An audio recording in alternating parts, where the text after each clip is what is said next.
The family members have tears in their eyes when they welcome Kaim back to the inn from his long journey. "May I see Hanna now?" Kaim asks.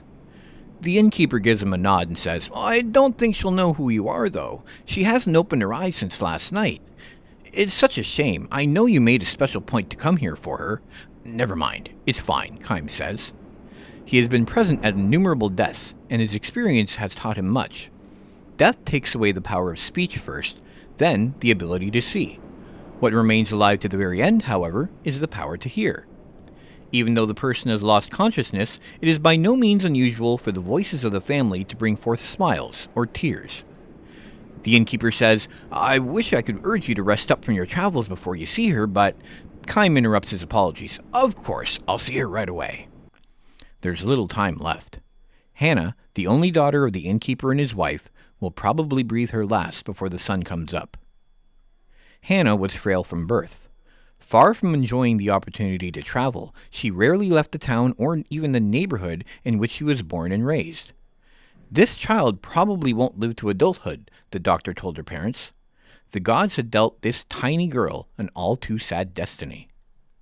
That they allowed her to be born the only daughter of the keepers of a small inn by the highway was perhaps one small act of atonement for such iniquity.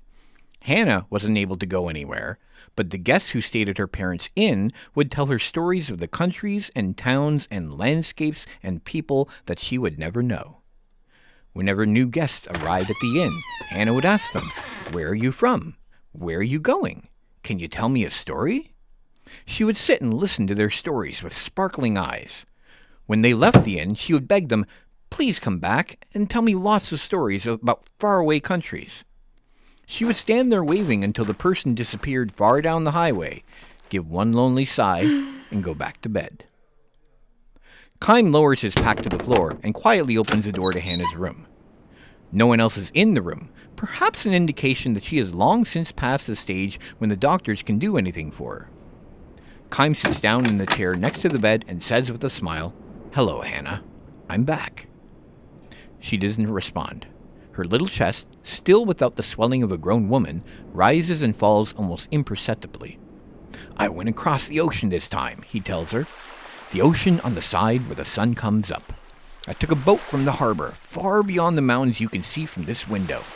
There was nothing but ocean as far as the eye could see, just the sea and the sky. Can you imagine it, Hanna?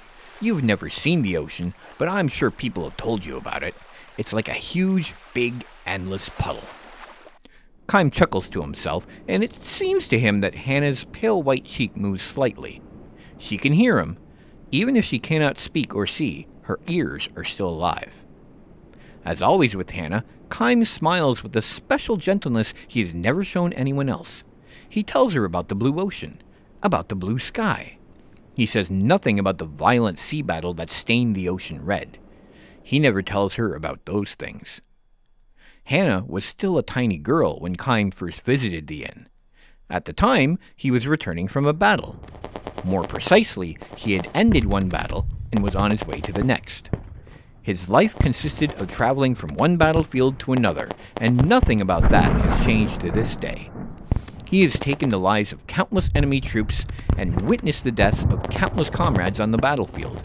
Moreover, the only thing separating enemies from comrades is the slightest stroke of fortune.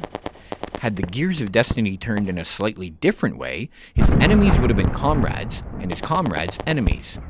This is the fate of the mercenary. He was spiritually worn down back then, and feeling unbearably lonely. Ordinarily, he would spend nights on the road drinking, immersing himself in an alcoholic stupor, or at least pretending to. He was trying to make himself forget the unforgettable. When, however, he saw Hanna's smile and begged him for stories about his long journey, he felt a far warmer and deeper comfort than he could ever obtain from liquor. He told her many things, about the beautiful flower he discovered on the battlefield, about the bewitching beauty of the mist filling the forest the night before the final battle, about the marvelous taste of the spring water in a ravine where he and his men had fled after losing the battle, about a vast, bottomless blue sky he saw after battle. He never told her anything sad. He kept his mouth shut about the human ugliness and stupidity he witnessed endlessly on the battlefield. He concealed his position as a mercenary for her, kept silent regarding his reasons for traveling constantly, and spoke only of things that were beautiful and sweet and lovely. He sees now that he told Hanna only beautiful stories of the road like this, not so much out of concern for her purity, but for his own sake. Staying in the inn where Hanna waited to see him turned out to be one of Kaim's small pleasures in life. Telling her about the memories he brought back from his journeys, he felt some degree of salvation, however slight. 5 years, 10 years, his friendship with the girl continued. Little by little, she neared adulthood, which meant that, as the doctors had predicted, each day brought her that much closer to death. And now, Kaim ends the last travel story he will share with her. He can never see her again, can never tell her stories again. Before dawn, when the darkness of night is at its deepest, long pauses enter into Hanna's breathing. The frail thread of her life is about to snap as Kaim and her parents watch over her. The tiny light that is lodged in Kaim's breast will be extinguished. "You'll be leaving on travels of your own soon, Hanna," Kaim tells her gently. "You'll be leaving for a world that no one knows, a world that has never entered into any of the stories you have heard so far. Finally, you will be able to leave your bed and walk anywhere you want to go. You'll be free." He wants her to know that death is not sorrow, but a joy mixed with tears. "It's your turn now. Be sure and tell everyone about the memories of your journey." Her parents will make that same journey someday, and someday Hanna will be able to meet all the guests she has known at the inn, far beyond the sky. "This is not goodbye. It's just the start of your journey." He speaks his final words to her. "We'll meet again." Hanna makes her departure. Her face is transfused with a tranquil smile, as if she has just said, "See you soon." Her eyes will never open again. A single tear glides slowly down her cheek.